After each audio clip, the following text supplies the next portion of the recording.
Hi, my name is Araminta Matthews and I'm an instructional designer. In this video, I'm going to show you how to use Google Slides to create an interactive image map. You can use that image map for different homework assignments or activities, such as making your own Bitmoji Classroom, creating a diorama of one of the books that you read, perhaps a scene or a chapter in that book, creating an interactive presentation or book report, and a variety of other things. So let's begin. To start, you will need a free Google account. You can also use your Google Suite for Education account if your school or district subscribes to that. It is free either way. So set up your free Google account in either of those domains, either with your school or your personal account. And then you need to navigate to drive.google.com and click the New button. When I click that, I get a drop-down list and I'm looking for Google Slides. And if I don't see it on this list, not to worry, just click the More button and it should be over here in the extended list. But I see it right here, so I'm going to click Google Slides and create a new slide. Now the first thing that I need to do is delete the background because I don't want that prompting text to interfere with my imagery. And I need to create my own background. So for this example, I want to create a classroom that I will use for my own classes that I teach. However, if you were doing a book report on, say, something that takes place in the Sahara, then you could look up a background of the Sahara or perhaps the Amazon jungle. If you were instead doing, let's say, a story map, you might look for an image of the map that you wanted to pin, and then you would add the interactive points along the map. But like I said, I want to make a classroom, so I'm going to go to Insert, Image, search the web. And I know I want to create a classroom, so I'm going to look for floors and wall background. Now it's searching Google Images over here on my screen. So as soon as I hit enter, it's going to show me all the images that I might use. So remember, I want to make a classroom, so I want something I can decorate. So I could use this one here with the bricks. I could use this one here with the wooden floor. Just going to scroll a little bit and see what else is out there. I don't like these because there's too much empty space. You see how much blank space there is on the floor? That will be really challenging to decorate. So I'm not going to use any of those. I want something really close up, like this one here with the wooden floor and the green wall. In fact, I think that's the one I'm going to choose. So I click Insert. And as soon as the image appears on my screen, the first thing I notice is it doesn't fit the size of my slide. So see how I make it flush with the corners of my slide, and I've got this white space on the bottom and this white space over here. So I know that's not going to work. And if I stretch it, it's going to get all blobby. See how it kind of distorts the image if I stretch it too much and then chop it off. So instead, I am going to actually try to crop it and also size it appropriately. So to do that, I need to drag the edge of this image over here to the left so that it's aligned on the bottom and the left side of the slide.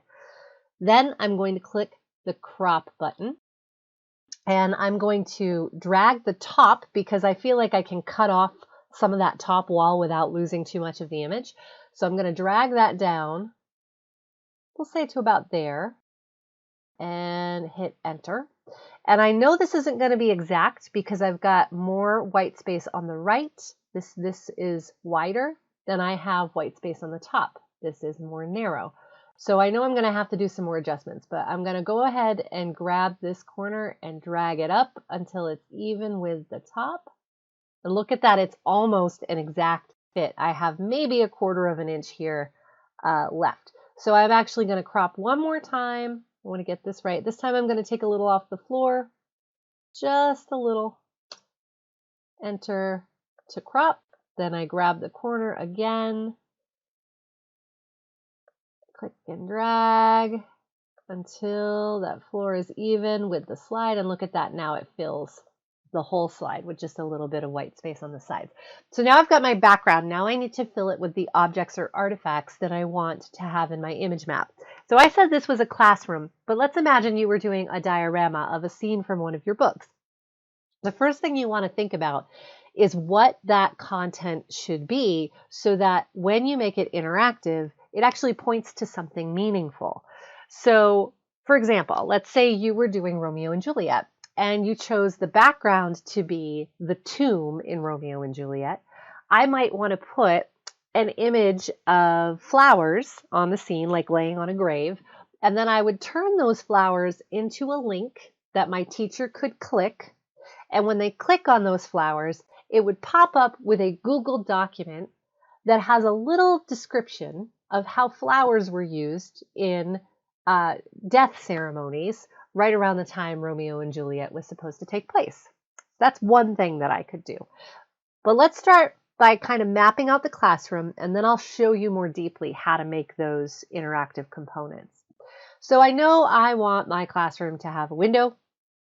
So I again go to Insert, Image, Search the Web, and I'm going to search for a window, and I'm going to add one more trick to this.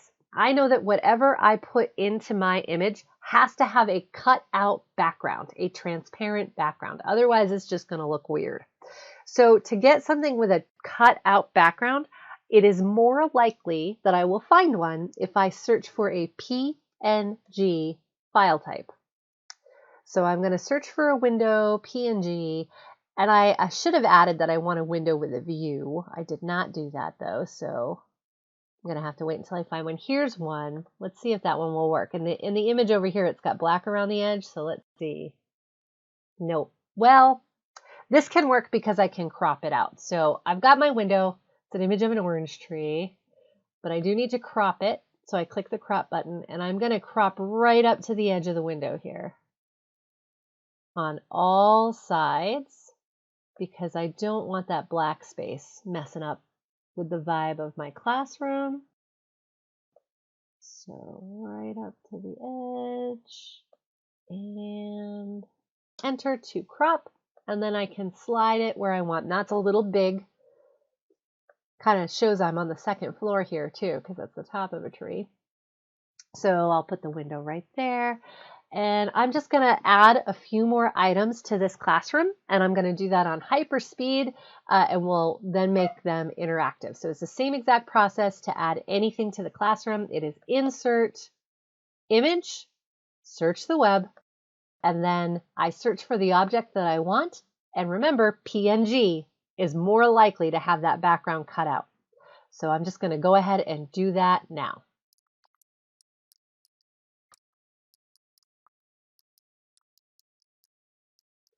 There, now I have added a few objects to the room, and I just want to share with you a few details about how to make this look more three-dimensional. So first you'll notice I've got this bookcase here, and in order for this to look like this bookcase is in the room, I had to move it around primarily so that the bottom corner was kind of flush with the edge of the wall here so that it looks like it's taking up the right amount of space. And when I got the carpet as well, you'll notice I got the carpet after I got the bookcase. So I actually had to move the order around. So to do that, I click Arrange, and I click this Order button, and I can move objects to the front or to the back. And watch what happens when I bring this to the front. See, it puts the rug right in front of the bookcase, and I don't want that. So I need to put that back. I'm going to change the order and send it back. Oh, I sent it back too far. So clicking Send It Back actually sent it all the way behind even the background. So what I need to do is click Send Backward, and it sends it back just one step. And I may have to do that a few times in order to get the one I need. So there it is. It just popped up underneath the bookcase. I also needed to change the size of this wall calendar. And you'll notice I needed to crop this Frida Kahlo picture. And when I cropped it, I cropped out the shadow that was in the existing picture because the wall was a different green than this wall. And I didn't want that to stand out. But I do still want a shadow because that gives it some depth. So I need to right click on the image and click Format Options. And then you'll notice Drop Shadow is an option. So I'm going to click that. I'm going to click the little button to expand it so I can see. And I also want to just kind of change the distance of the shadow, see how I can make it really big or really small. So I'm going to make it a little bit bigger. And I'm going to change the angle because my light is coming from the window. So if the light's coming from over here and it shines on the picture frame, then the shadow is going to be roughly over here. I'm going to actually go ahead and add a shadow to this image too. Maybe not quite as deep because it won't be as big. And I'm going to go ahead and add it to the bookshelf because all of these images would have a slight shadow to them if the light's coming from over here. So I'm just going to go ahead and do that on all of them. Okay, so I've got some objects that kind of speak to the background of my room. I want to add a few more things that are interactive for my students, and then I will show you how to create the interactive components of these pictures. I'm going to go ahead and do that now.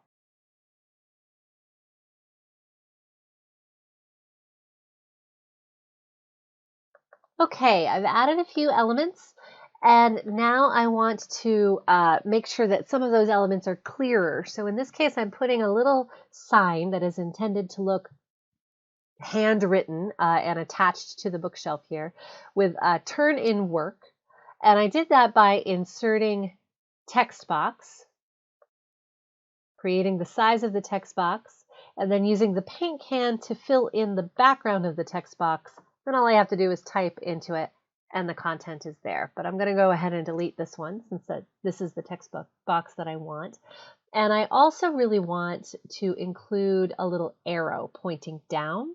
So I'm going up to the shapes option here in slides, and I'm going to choose this down arrow here, and I'm just going to draw it with my mouse, and then I'm going to fill it in. I want black and black outline, and when I click off of it, you'll see the arrow is there. It's not quite placed where I want it, so I'm going to just nudge it down a little. And now we have got everything that I want for this classroom display. Now remember, you can add as much or as little as you need to communicate what it is you want. Now that we have created the background, we're ready to create the interactive components. So to do that, what we're going to do is select each of these individual objects. So the telephone, the book, perhaps this jar of pencils, this box here for turning in work, maybe the calendar, the Frida Kahlo painting, possibly even the window, we'll see. And each of these objects I'm then going to link to something either on the web or something that I have created that I'm hosting on the web, so that this then becomes interactive. So the first thing I want to do is actually share the Frida Kahlo painting. Now, let's say that I'm teaching an art class and I really want people to see Frida Kahlo's interactive virtual tour. I am going to go to the web and find that link. So I'm going to do that now.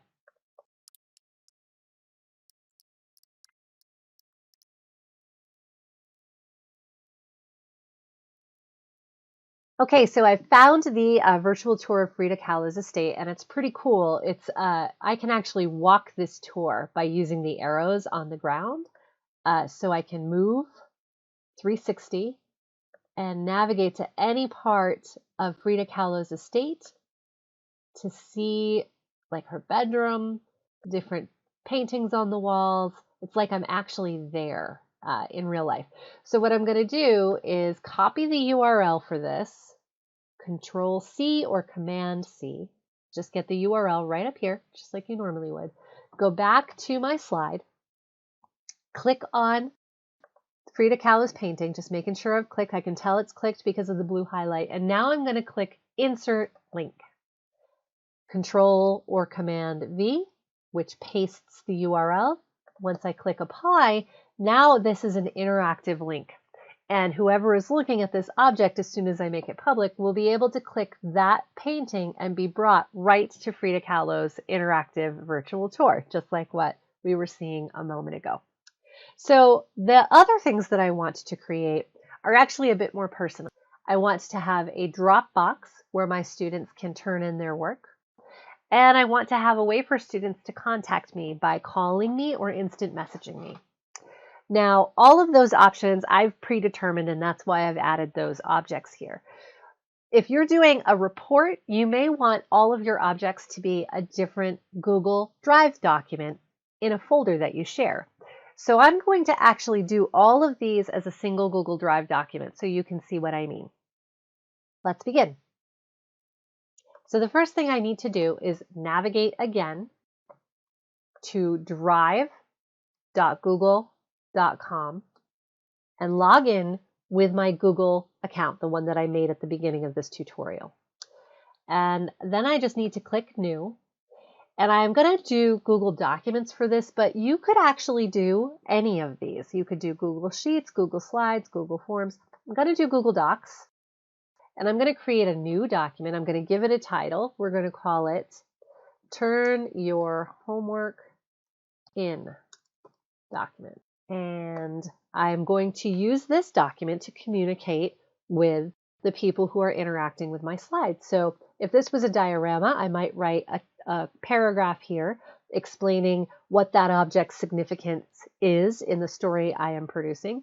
If this was a story map, I might use this paragraph to communicate what the significance is of that place on the map. Like, let's say that place is Paris, France. I might put a picture in here of the Eiffel Tower and explain how the Eiffel Tower has become a symbol of France right here.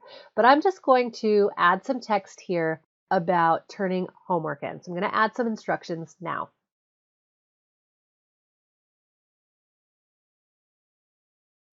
Okay, I have created this document with the instructions that I have for my student. And now I need to do one more step before I actually plug it into the Google slide. I need to click this share button, and I need to decide what I want my users to be able to do with it. Now, in some cases, I might be able to allow only individuals to view this document, like it is here. Anyone with the link can view, which means they can't make any changes. In this case, though, I've actually provided instructions that I want my students who click on that button to actually type contents into this document. So I'm going to change this. Anyone with the link can edit. And I'm going to be really careful with this link and make sure that only my students can get a hold of it because I don't want just anybody editing this document. But I'm going to go ahead now and highlight the URL, go back to the slides, and then highlight the box for turning in homework. Remember, click the Insert Hyperlink button, Control or Command V, and hit Apply. Now, when my students hover over this box, they're going to see this Google document pop up. Okay, now I want my students to be able to contact me, and I want to just provide them with a really quick way that they can remember my contact information. So I'm actually going to go ahead and make another Google document which contains that information. So I'm going to go over here, plus new Google Doc. I'm going to call this one contact info. And then I'm going to enter my contact info.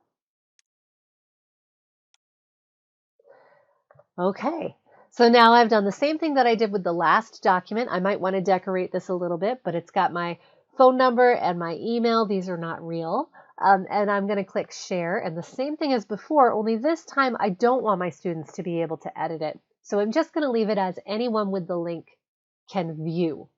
And I can copy the link by clicking this copy link button here, go back over to my slide, click on the phone, click insert hyperlink, Control or Command V as in Victor, apply, and now my contact info is there. Okay, so I have now shown you how to install a URL from the World Wide Web, how to install the homework or a link to a doc, a Google document, or another Google application. It could be Google Sheets. It could be another Google slide. There's one more thing that I want to show you, which is how to add a video. And I want to do this with some interaction here. So I'm actually going to go ahead and get rid of Frida Kahlo for a minute so that I can show you something else. So let's say I look for a screen, a projector screen, because I want you to feel like you are in my classroom when you are taking this class. So I found a projector screen and I'm going to go ahead and put it on the wall here. If I had planned a little bit better, I would have been able to have the Frida Kahlo painting here too, but I'm going to size it where I need it, put it right there on the wall, get it just so. And now I want to add a YouTube video. This could be a video that I myself made as part of my project, or it could be a video that I'm getting from the web that supports whatever it is that I'm doing for homework. So I go over here to Insert, Video. And just as before, it pops up a YouTube search. And notice that I can search for videos by URL or Google Drive. I'm going to go ahead and search for TED Talks.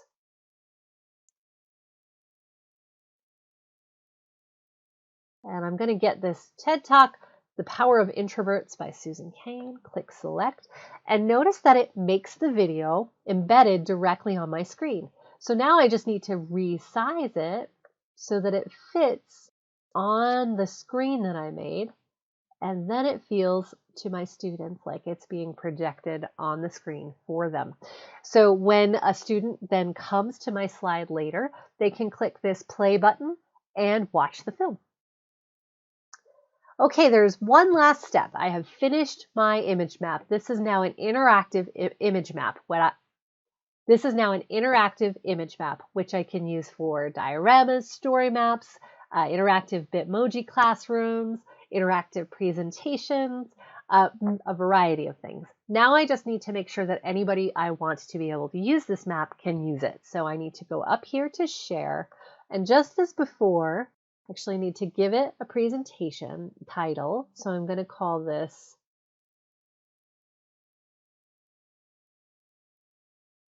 Example Image Map.